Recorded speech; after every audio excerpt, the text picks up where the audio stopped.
Alright, so yeah, my morning is started. I've gotten dressed. I'm not whispering anymore because I don't have to worry about waking up anybody because nobody's down here. So that works out better for me. You can actually hear me now. So yeah, no wigs though. Like, I'm not wearing the wig. It's messed up and I refuse to wear it at this point. I would rather just wear my hair like this. I'm not even gonna go into that. Anyways, yeah, I saw the new wigs. I found that really early this morning. I've been kind of looking for them on and off during the week, and finally I saw them today, so that's why I figured I'd hurry up and post that video. I was like, yay, that makes me happy. And my cat's not being so bad. He's just kind of laying down here on the floor right now. I'm watching him to make sure he doesn't try to knock over my he's already broken it, my tripod. He's already broken it, knocking it down and stuff like that, because he's really big. Like, I can pull him up here. He's a very big boy, and he gets into all sorts of trouble, and he's very lovey, if you can't tell. You know, he tends to climb all over me, and he's bad, and he knows he is. So yeah, I got to see the wigs today, and I was happy about that. I really like that one L wig, L-E, whatever it's called. Love that wig. And he's just sucking up. I shouldn't have picked him up. So yeah, wonderful. I'm not big on the short hair wigs because I already have short hair, so that's not a concern of mine. I want something obviously a little bit longer. I like something longer on me. It looks a lot better. So I got the prices on the wigs as well. I'm going to turn around for 1 second so I can pull up my video, because I linked them on my video when I found them. No more whispering. So the 3 short hairs I know are now, they're the heat defiant wigs. So you can style them, so on and so forth. And he's on my computer stuff. Get down. Come on. I'm in trouble. They're all heat defiant. You can style them and everything else. Let's see. Vanessa is $141. Naomi is $258. And Anne is $326.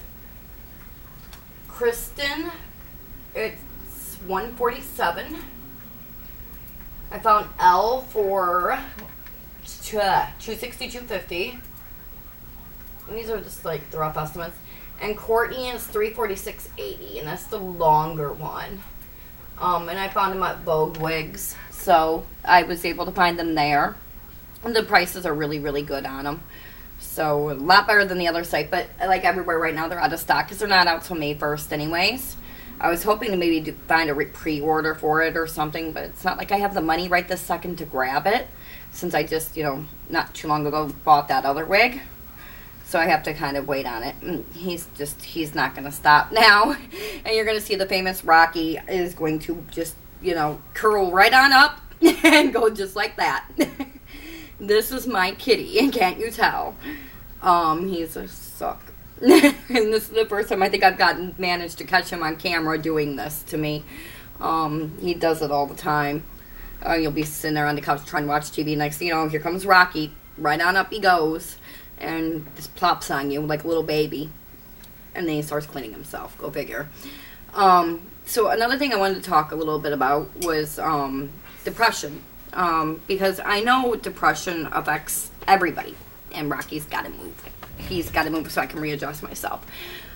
and people with, even with Trick or anyone, anybody, and they have, you can get depression. It's how you deal with it is one of the main keys. And sometimes it's really hard. Like, I've suffered through a lot of different, depression episodes and such. Depression, attempted suicide. I have scars, which I'm not sure how well they can even be seen. They can't. But I actually have a scar here.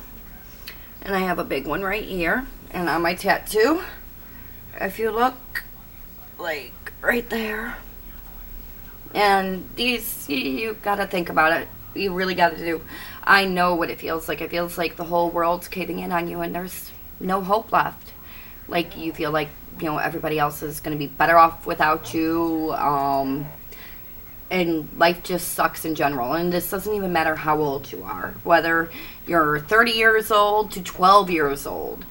And, there was a little girl, she posted on my thing about, her having, she has tricks. She plucks here and she plucks she plucks the eyebrows and eyelashes, which is obviously really hard to hide. And I went through that going in school, because I had to wear a bandana. Trick wasn't something that was really known about back then. And, I had the kids asking me if I had lice, and I was picked on left and right. And obviously, she's having the same problems. So here I'm going to come out to any bullies around. Stop. You don't know what's going on in these people's lives. You don't know what they're dealing with. You don't know any of that. This person that you can be giving hell at school, being mean to because you think that they're dorky, a geek, anything, could be going home getting the crap kicked out of them by their parents. Is that really funny? No. You don't know what's going on. So, treat somebody else as you'd want to be treated. Even if there's something wrong with them, try to be understanding and learn about it, because, knowledge is power. The more you know, the farther you're going to get in life. And if you're going to go around bullying people and being mean and everything else, that's just showing how insecure you really are. And you're making them very, very insecure, which can lead to them trying to kill themselves, hurt themselves. I've saw the videos, of some girls, that were getting picked on and teased and harassed at schools to the point that they killed themselves. I mean, do you want to live with that for the rest of your life, with that on your shoulder? That you gave that person so much hell? I mean, think about that, because you don't know what's going on with them. And to anybody else having suicidal thoughts, so on and so forth. Like I said, I've been there with that. And it's all a part of depression. And you got to try to understand it. And you got to understand what it is making you depressed. And if there are some things that can be helped, take them out. Like, if you got a boyfriend that's a jackass to you, take him out of your life.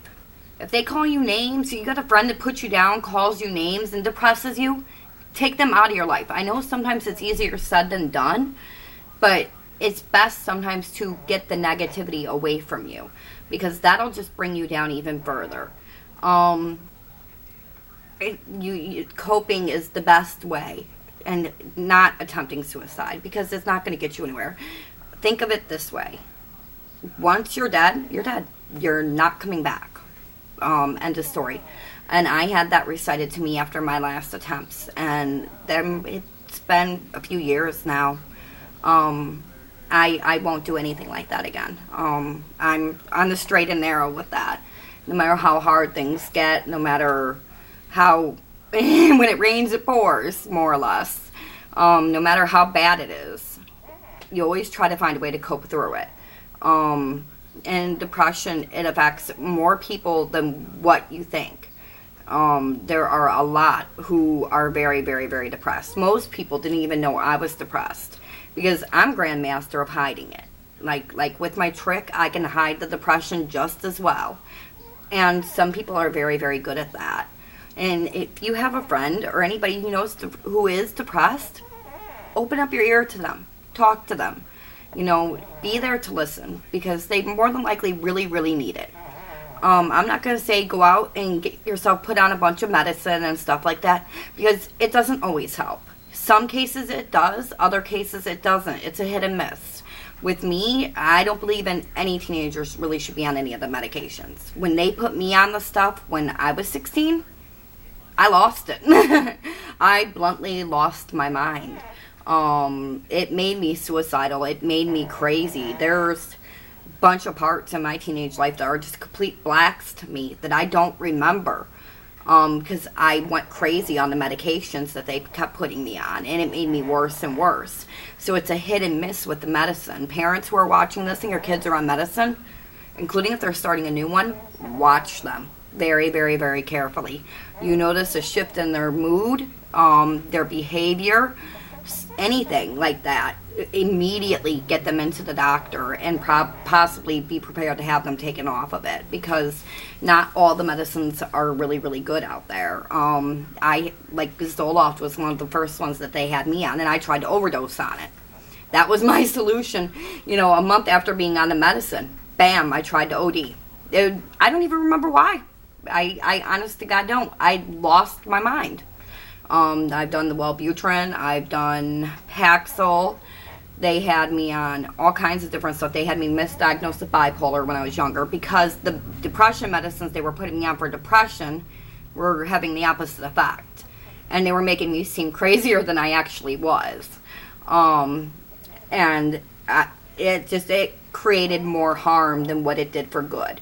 But the best things to do for depression are talk.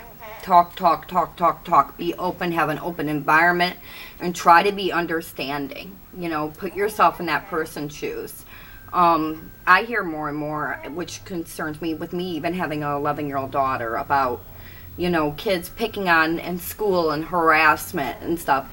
And I'm glad to see there's a lot of, you know, anti-bullying stuff nowadays. But it doesn't mean it's stopped, and I know it hasn't. When you got, you know, kids who don't understand trichotillomania, or they don't understand bipolar, or borderline, or depression, or, you know, any type of illness, alopecia. You know, when you got kids who don't understand this stuff, the first thing that they're usually prone to do is they're going to pick on that person because they're different. Educate them. And that's why I started doing a lot of these videos to begin with. Like, I get on here and I'll talk about myself, and I'll talk about, you know, these wigs and everything else, and usually I'm all uppity and all not as serious as what I probably should be. But in the whole reality of the matter is, you know, I'm trying to also educate myself as well as educate others as to, you know, some of the conditions. I haven't talked much about depression, and I should have been, and because I know what depression's like. I know when it feels like everything surrounding you is caving in, and your whole world's just going to erupt, and you feel like there's no other solution. But there is, and that's what you gotta find. You gotta find it within yourself. I find that I started collecting stones, all kinds of different stones. And one day maybe I'll get on and do a video and I'll show them all. Like I have agates and other little stones. And there's meanings for all of them. And I find, you know, when I'm really depressed or really anxious, just sitting there rubbing on it relaxes me. And it's just the whole idea of the meaning. When I talk to people about this right here, my tattoo, this right here is my symbol of hope. The lotus flower. The lotus starts at the bottom of a pond, and it works its way up through that pond. And when it reaches the top, it blooms into the beautiful lotus that you see. To me, it's a sign of growing. You know, growing, overcoming obstacles, and becoming a whole when you reach that top. So that's why I got my lotus tattoo back here, which it's not done yet. I still have to, I have a bad tattoo under it. It's got like little flames right there. And that's going to be getting all covered up. All the water is going to get filled in and shaded, and I have that. My lilies were just something kind of random. I wanted the lilies on my arm. So I found something to give me a little bit of strength. And I hold on to that lotus just because of that, and that's why I picked it as a tattoo. It wasn't just, oh, I like pretty flowers. I'm really actually not much into flowers despite the ones on me, but the fact of what the meaning was behind it. Try to find meaning in something, to give yourself some kind of meaning in life, because everybody has a reason. There's a reason we're all here. There's a reason that even the worst things that can happen, there's a reason. It may not seem like it at the time, and you may not understand it, but there is always a reason. Whether it's a breakup, a death, there's always a reason. And it's not our jobs to completely understand it. In the end, it all plays out.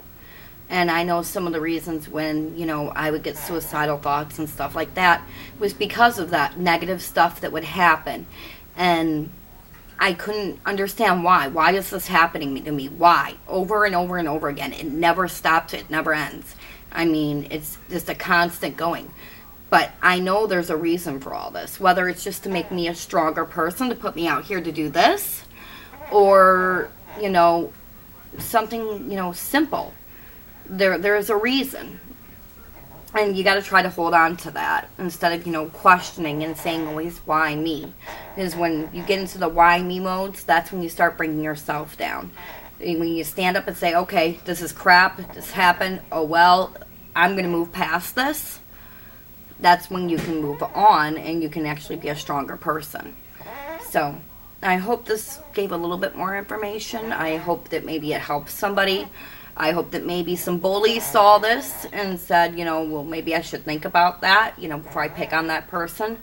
You know, I'd rather see some more positive people instead of, you know, seeing the negative in life, and hoping that maybe I can make somewhat of an impact. Because just even just the one person, that's all that matters.